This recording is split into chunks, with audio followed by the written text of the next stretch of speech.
Olá, muito boa noite a você. Eu sou Adalberto Piotto e seja bem-vindo ao Cenário Econômico pela TV Brasil, com emissoras públicas de todo o país, diretamente dos estúdios da B3, no centro da cidade de São Paulo. Vamos aos destaques do programa de hoje. A previsão do PIB, que vinha caindo com muita frequência semanalmente no Boletim Focus do Banco Central, parou de cair. Pelo menos agora há uma estabilidade. É a primeira semana com estabilidade, pelo menos nos últimos 2 meses, que havia sempre uma previsão de queda do crescimento da economia este ano. A intenção de consumo das famílias cresceu pelo segundo mês consecutivo, uma pesquisa da FEComércio. A alta aconteceu pelo segundo mês seguido, mas por outro lado tem um problema que é a intenção, que na verdade é a confiança dos empresários. Essa já caiu pela sexta medição seguida, ou seja, o sexto mês seguido, ou seja, nós temos duas posições completamente antagônicas se a gente olhar para esse momento da economia, do consumidor e dos empresários. A Bolsa de Dólar em queda na abertura da semana. E no estudo a gente conversa sobre a realidade brasileira com o Fábio Astrauskas, ou seja, a realidade brasileira requer uma análise um pouco mais cuidadosa. Estamos num momento delicado da história brasileira. Tudo isso você acompanha aqui no Cenário Econômico, que já está no ar.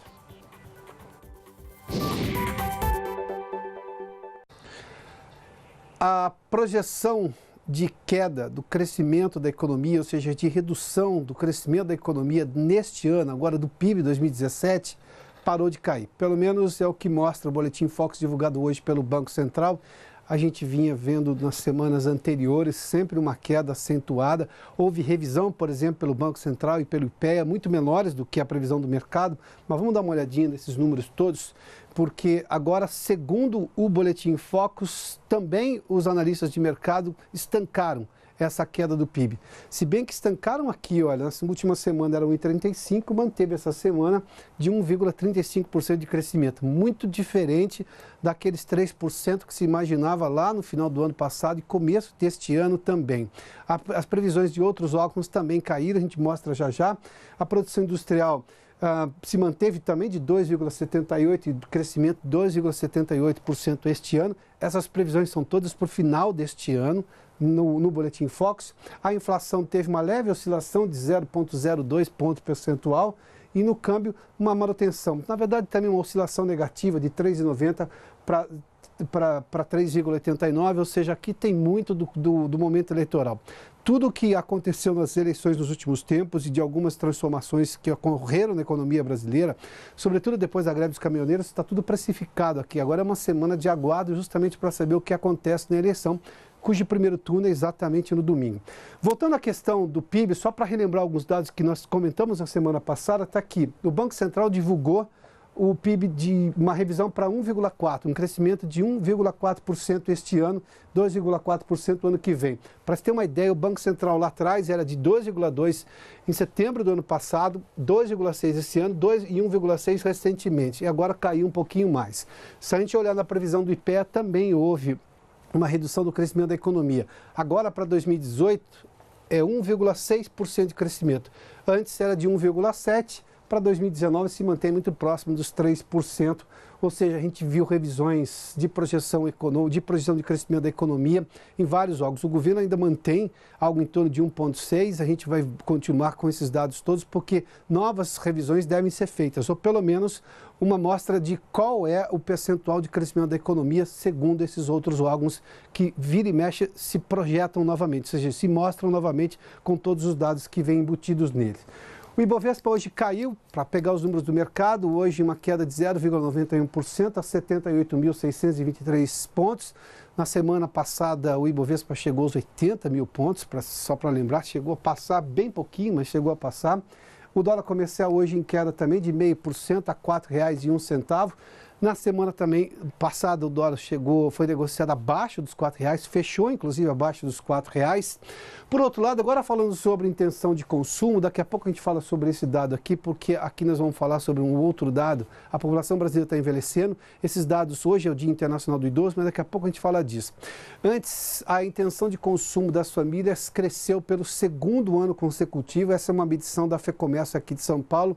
E a Vanessa Casalino conversa conosco, que tem mais detalhes aqui da redação da TV Brasil em São Paulo também. Vanessa, boa noite.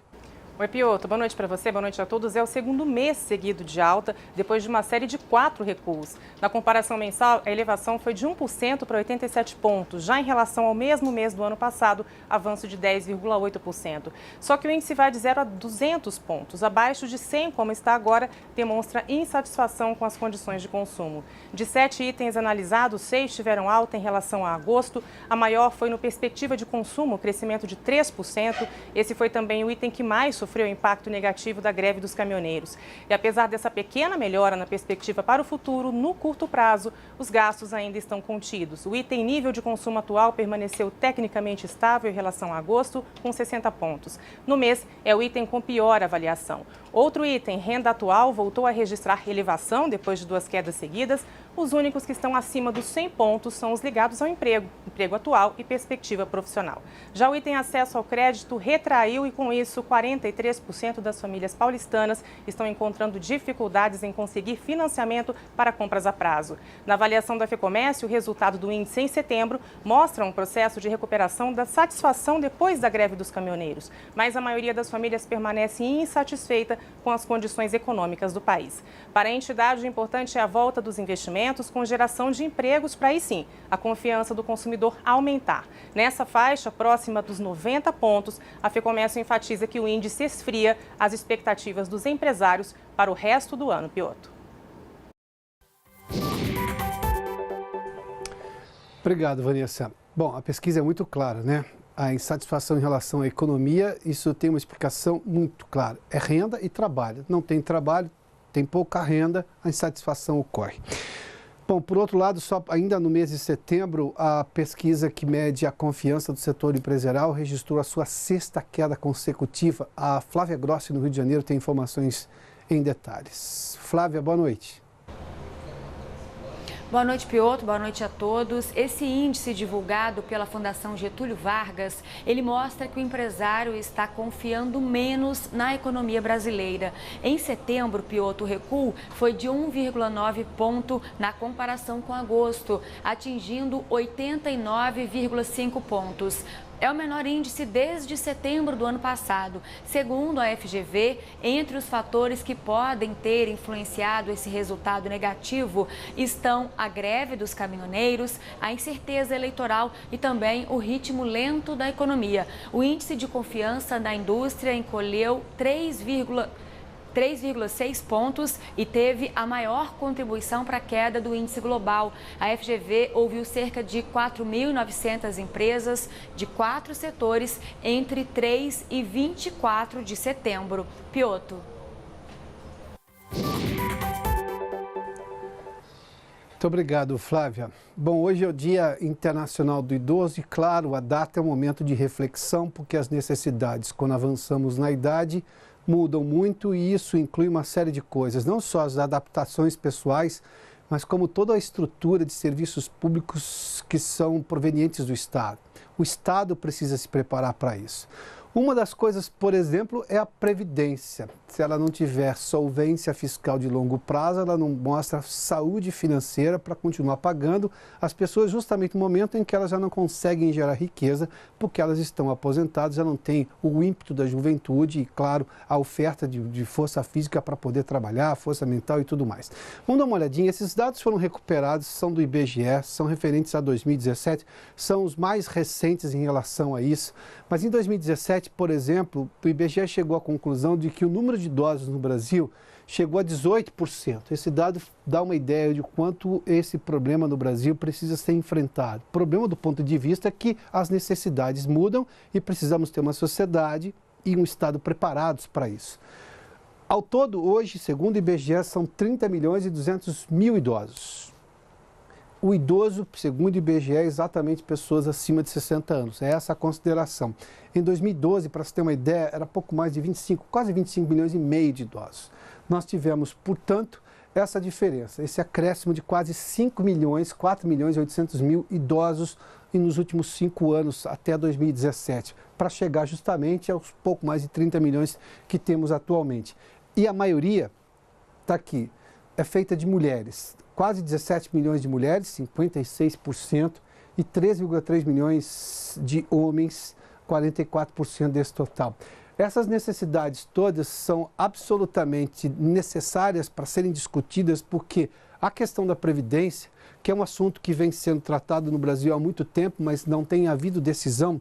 A decisão teria que ter acontecido no ano passado, com a discussão da reforma da Previdência, que foi protelada para este ano, que acabou não acontecendo e que acabou de ser retomada uma declaração recente do presidente Michel Temer, que diz que espera terminar as eleições e vai chamar provavelmente o candidato vencedor, né, o novo presidente da República, que toma posse só em janeiro, e também os partidos, para suspender a intervenção federal na segurança do Rio de Janeiro, porque a Constituição assim exige que com intervenção não se pode fazer emendas constitucionais, e a reforma da Previdência é sim uma emenda à Constituição, e aproveitar esse final de ano para justamente discutir isso.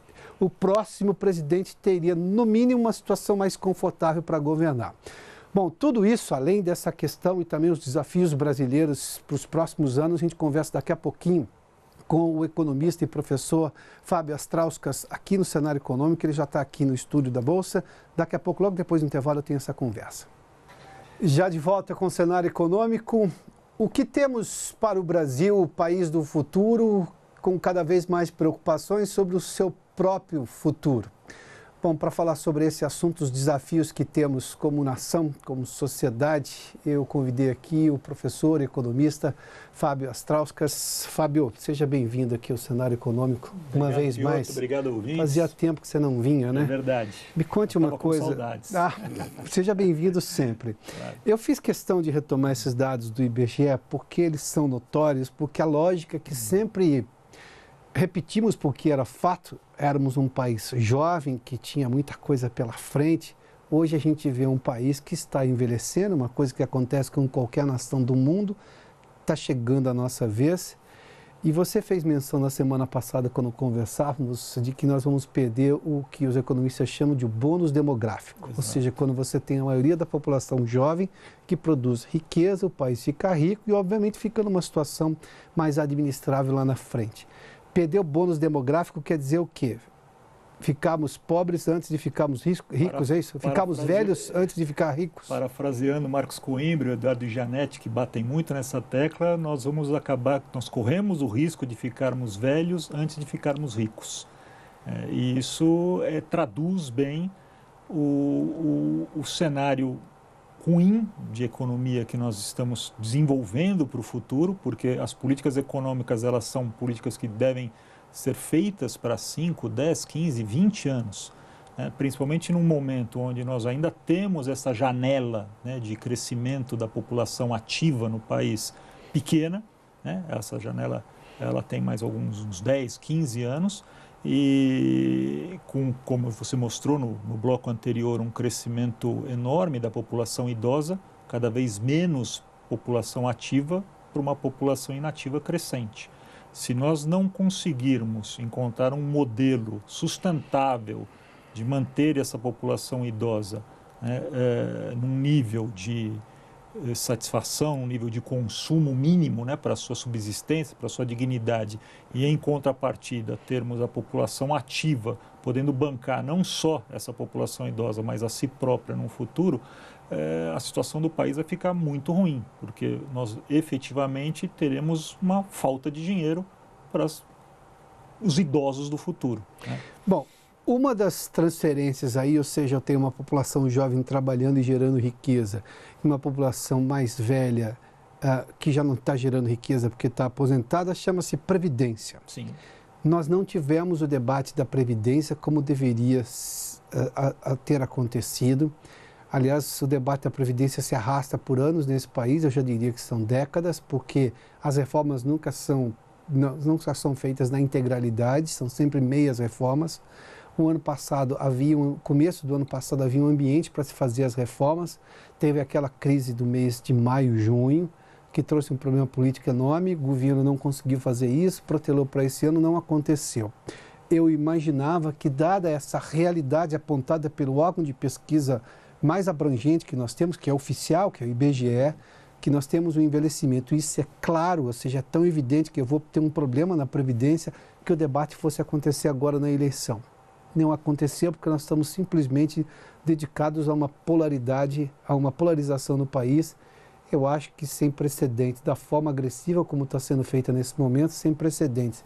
Por que a gente postega essa discussão tão necessária, sendo que as coisas estão tão claras, saltam aos olhos as evidências nacionais? Bom, primeiro é verdade, a gente tem que reconhecer que nenhum país que promove reformas da Previdência consegue fazê-lo de uma maneira rápida, porque isso afeta, né, pessoas que estão, naquele momento, recebendo determinada regra do jogo, a sua aposentadoria, e outras pessoas que iniciaram em determinada regra e que essa regra vai ter que ser revista ao longo do tempo.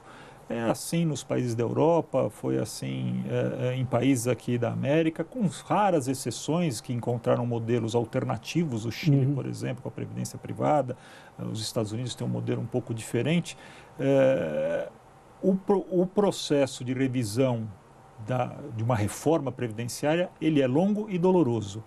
O ponto é o que você citou logo na sequência da sua observação.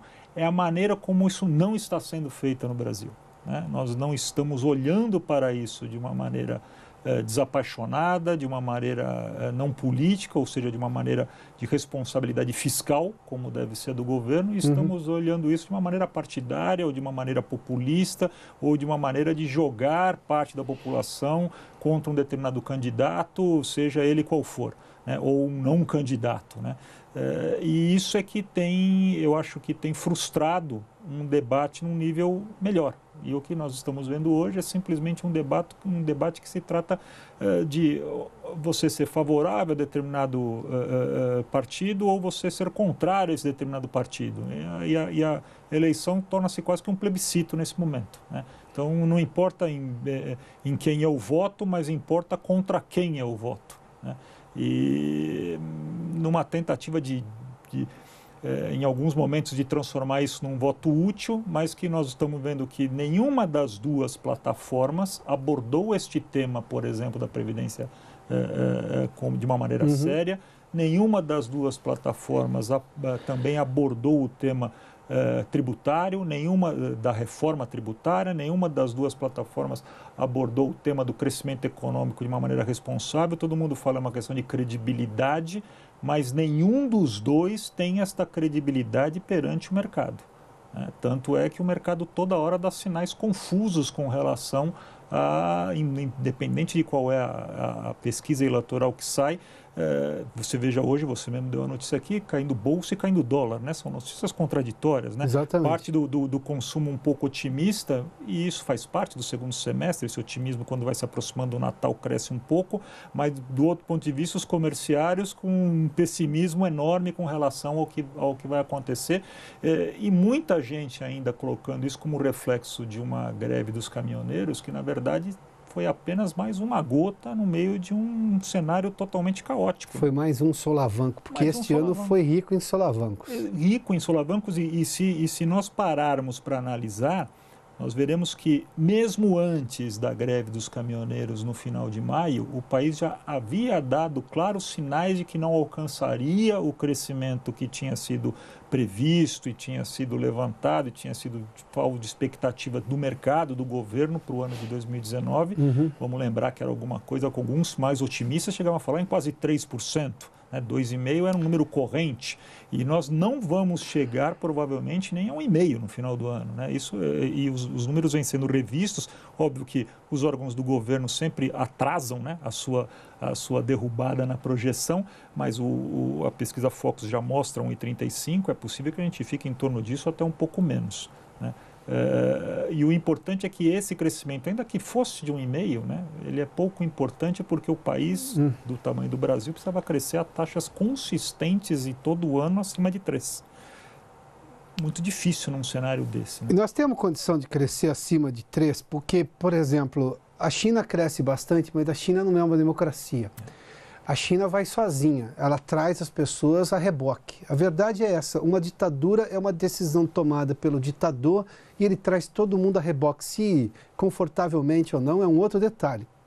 O Brasil não é mais assim, não vai voltar a ser mais assim, porque as pessoas não abrem mão de duas coisas aqui, de estabilidade da moeda e de liberdade de expressão. E isso chama-se democracia e um mínimo de lógica econômica. Vamos lá, são conquistas brasileiras. E detalhe que foram conquistas coletivas, por isso que elas têm um valor coletivo, um valor que está no seio da população. Ou seja, a gente vai ter que ir todo mundo junto. E todo mundo junto é todo mundo indicando um caminho. Eu estou falando tirando essa questão partidária, ideológica, absurda e equivocada que está dentro dessa eleição. Dá para crescer isso tudo porque a gente tem uma necessidade de crescer. Já não é uma questão de querer crescer, é de precisar crescer, porque senão uma coisa é você ter um país com 10 milhões de pessoas em caos, outra coisa é ter 200 milhões no caos. É muito pior. E sem questões religiosas, assim como a Índia, que os sujeitos acham que está tudo bem ficar do lado do Ganges, assim, esperando a coisa chegar. Não é o caso do Brasil. Somos uma mistura de Europa e Estados Unidos ao mesmo tempo, né? Que dá para crescer em números razoáveis? Toda vez que um país, né, e vamos colocar o aspecto democrático como fundamental, né?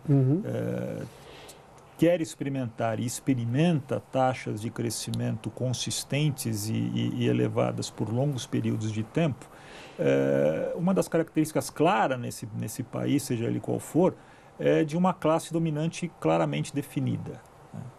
Nós passamos atualmente por uma crise com relação a qual é a classe dominante no Brasil. Nós tivemos durante muito tempo a classe industrial, durante muito tempo lá atrás, se a gente for voltar, né, nós tivemos agricultores, nós tivemos depois industrialistas, depois nós tivemos de manufatura, depois eles deram espaço a partir da década de 60 para infraestrutura, e na década de 90, né, mais agora recentemente, esse modelo se esgotou, da classe da área financeira. Esse modelo se esgotou em 2014 e nós não temos uma classe dominante que substitua esta classe que veio dominando, né, e ditando a política no Brasil, que foi a classe da área financeira, nesse momento. Enquanto isso não acontecer, enquanto não emergir uma classe, claramente uma classe dominante no país, nós não teremos um crescimento, porque ainda que o ambiente democrático seja bom, num ambiente onde a disputa, como é a que nós estamos enfrentando, já desde do segundo mandato já da presidenta Dilma, sim, o que nós temos é um cenário onde há uma dificuldade de se estabelecer quem é que manda no país. A Dilma ganhou e não levou. Sim, um ano e meio depois ela caiu. Né? O Temer sucedeu e não governou. Né? Não conseguiu impor nenhuma medida. O próximo presidente será eleito num ambiente de olho mecânico. As pesquisas mostram que dificilmente o ganhador será alguém que vai, no primeiro turno não irá levar com certeza, e num segundo turno provavelmente será uma eleição com uma diferença muito pequena de votos. E assume com forte contestação. Com uma forte, seja qual for, né? Seja um ou seja outro, vai assumir com uma fortíssima contestação por parte do opositor. Isso não ajuda um país a crescer. Né? Não é necessário que o país perca e não deve perder o espírito democrático, mas ele deve ter uma direção com um pouco mais de coesão. E claro, nós não temos isso. E há tempo que não temos, né? Talvez isso explique boa parte da nossa história recente, né? Exato. E dessa paralisia do ponto de vista econômico do país. Fábio, obrigado pela análise riquíssima aqui ao Cenário Econômico, pela gentileza de nos atender. Mais uma vez a você, aos seus ouvintes, e espero voltar mais vezes. Muito obrigado, querido. Fábio conversou conosco aqui no Cenário Econômico e termina aqui. Obrigado pela sua companhia, pela audiência. Boa noite a você. Até amanhã.